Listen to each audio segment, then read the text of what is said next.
Hello, everybody. I hope you all are well in this uncertain time.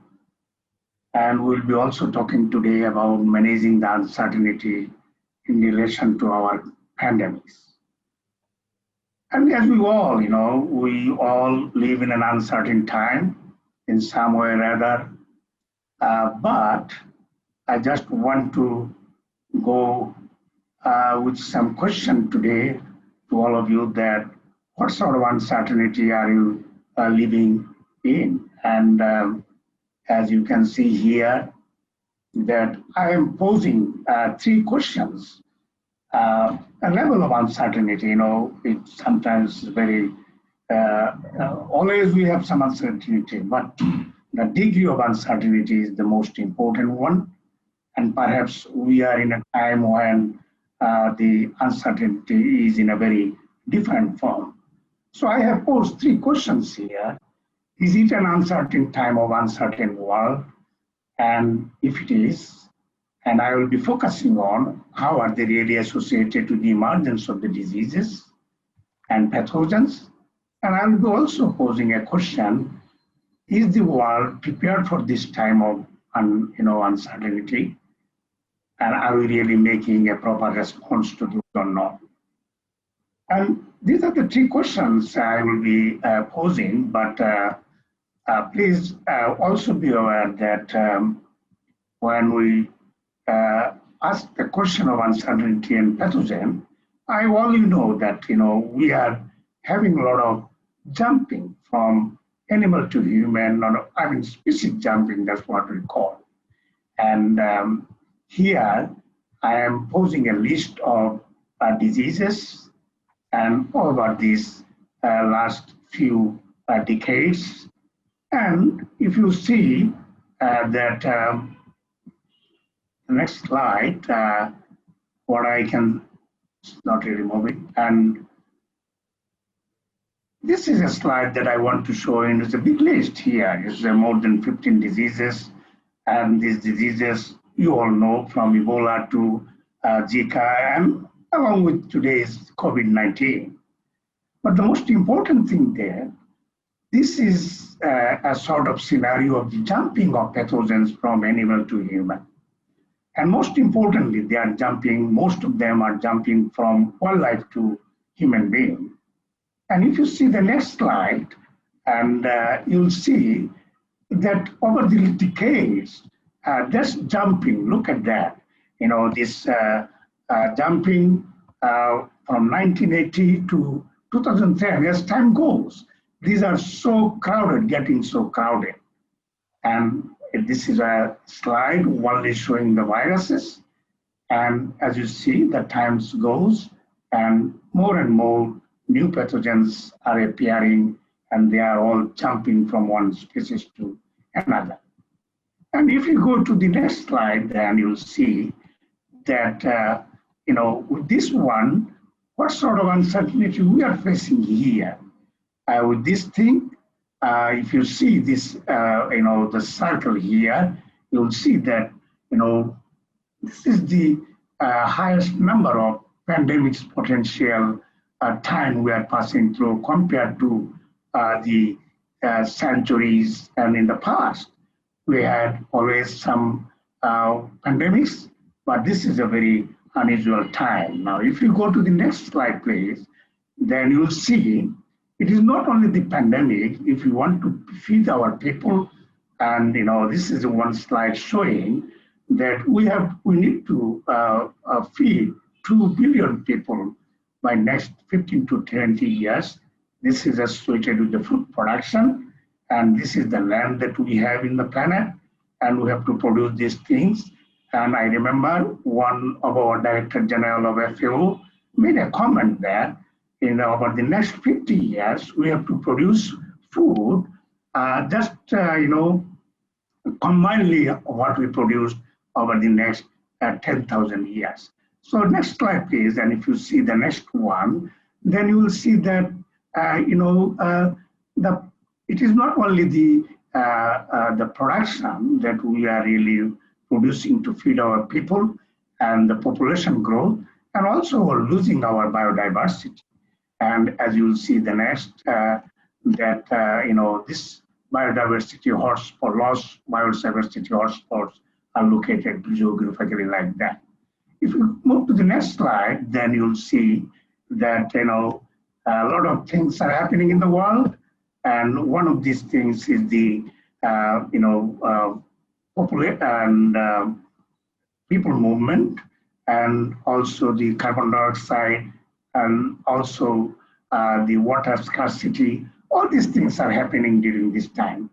What I want to say by saying these things in a summary form, that we are truly living in a very new environment, and that is demonstrated here in this slide. That can see the slide here. Oh, how about the slides? And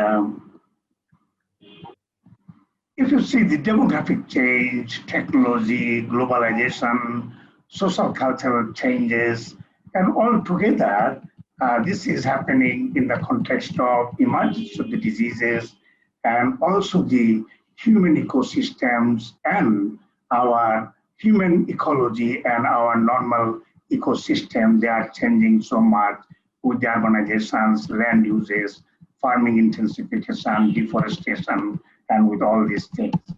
And, and all this happening in a time when emergence of the diseases are much more frequent compared to all other past history. And there is the, our concern. And that is why what we are saying here, that the emergence of the diseases are basically based on our environmental changes and the dynamics of the ecosystem and evolutionary dynamics. And that is why the emergence is now much more frequent than ever before. Next slide, please. And that is why we are now living in this time, with an uncertain time, in an uncertain world. So which way to go? Is it the route that we are following now? Or we have to look for a new way out for this one? And that's what I will be telling the next slide.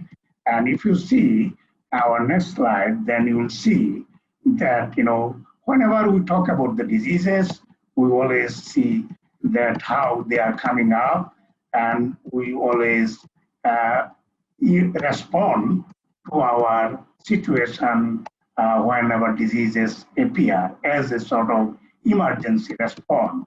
And slide please. And like a public health agencies usually intervene when at the tail end of the epidemics. That's what is happening, and we go always talk about the early detection, clinical observation, and and all whatever we are doing these things. This slide really shows that these are all very reactive approaches that we are making. Next slide, please. And that is why the decision that we are making at the moment, and these are all very reactive. Is this really what we need to follow, or we need to go for a different approach? Next slide, please. And this slide, if you see here, this is a slide that I have picked up from the WHO. You remember when there was a hue and cry about the HPI influenza viruses. This is the scenario which is shown that the world as such is in a unprepared world. This all yellow is showing nobody has really have a prepared plan to go ahead. Next slide, please. And this is a slide I'm showing with the COVID-19. The COVID-19, the first 67 days we got 100,000 cases. Then only within the 11,000 cases, we got all these cases, and four days, another 100,000 cases, and in the 2 days we had. So we got a window to really approach this COVID within the 67 days, but we failed to do that, and it is now everywhere in the world. Every country has the next slide, please. And next slide, please. And if you see that our preparation, we have given a call all the times about the SARS, MERS, influenza. We are never prepared for COVID-19 now. We have not taken any good position to really address this thing. We are, debating whether we go for elimination or mitigation, but as a new disease, we must go for the elimination, and we did not have a good planning. Next slide, please. And if you see that, we are giving a message, clear public health message, wear mask, wash hands, and wash distance. But we are not really doing that. On the other hand, technically we are saying test, isolate, find, and quarantine. But this really, next slide, please. And if you see that one, and we talk about the One Health approach, and this is what the One Health approach we mean. We need to make a One Health approach, not only at three professions working together. We need to go to the society to make a whole of a society movement. We need to go for a whole of a government approach and a global engagement. Next slide, please. And if you see that WHO has already made a very clear direction, what do you mean by whole of a society movement? It's the health sector, non-health, individual, communicating to the community, and a proper leadership in this context. Next slide, please. And if you see, we've also made a whole of a government approach. And for the whole of the government approach, currently we are working on or vertically. We need to go for horizontal approach. And for that one, we need to go for a cooperation, collaboration, coordination, integration. Next slide, please.